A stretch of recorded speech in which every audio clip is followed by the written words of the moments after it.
January 1st, I will be sworn in as the mayor of New York City. New York city mayor নির্বাচনে ইতিহাস গড়েছেন Zohran Mamdani. শহরের প্রথম মুসলিম ও প্রথম দক্ষিণ এশীয় মেয়র হিসেবে নির্বাচিত হয়েছেন তিনি। কিন্তু তার এই বিজয়ে সন্তুষ্ট না ট্রাম্প ঘনিষ্ঠ রিপাবলিকান নেতারা। নির্বাচনের পর থেকেই তারা মামদানির নাগরিকত্ব নিয়ে প্রশ্ন তুলছে, এমনকি তাকে যুক্তরাষ্ট্র থেকে বিতাড়িত করার দাবি পর্যন্ত উঠিয়েছে।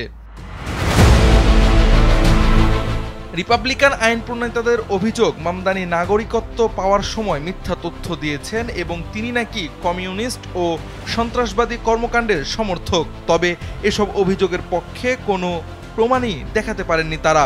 প্রেসিডেন্ট ডোনাল্ড ট্রাম্পও এই বিতর্ককে উস্কে দিয়ে বলেছেন, একজন কমিউনিস্টের হাতে নিউ ইয়র্ক শহরকে তুলে দেওয়া যায় না।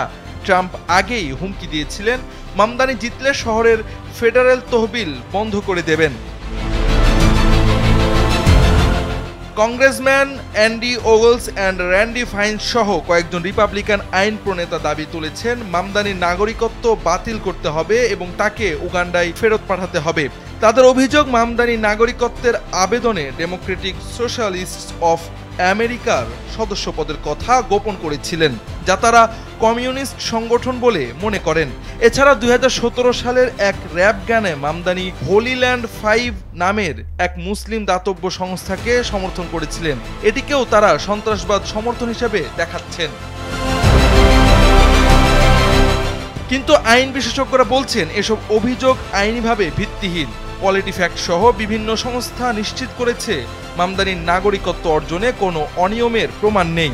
অভিবাসন আইনজীবী জেরেমি ম্যাককিনি বলেন, নাগরিকত্ব বাতিল একটি বিরল ও চরম পদক্ষেপ। এর জন্য প্রমাণ করতে হয় যে আবেদনকারী ইচ্ছাকৃতভাবে মিথ্যা বলেছেন।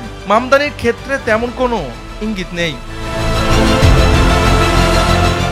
উগান্ডায় জন্ম নেওয়া মামদানি 1998 সালে মাত্র 7 বছর বয়সে যুক্তরাষ্ট্রে আসেন এবং 2018 সালে নাগরিকত্ব লাভ করেন। আইনি প্রক্রিয়ায় তার যোগ্যতা সম্পূর্ণ বৈধ ছিল।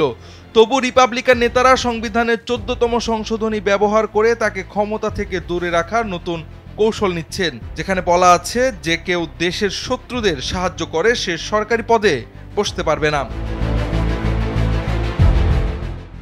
বিশেষজ্ঞদের মতে এটি ট্রাম্পপন্থী রিপাবলিকানদের রাজনৈতিক প্রতিশোধেরই অংশ। মুসলিম ও অভিবাসী পটভূমির এক নেতার ক্ষমতায় আসা তাদের কাছে অসহ্য হয়ে উঠেছে।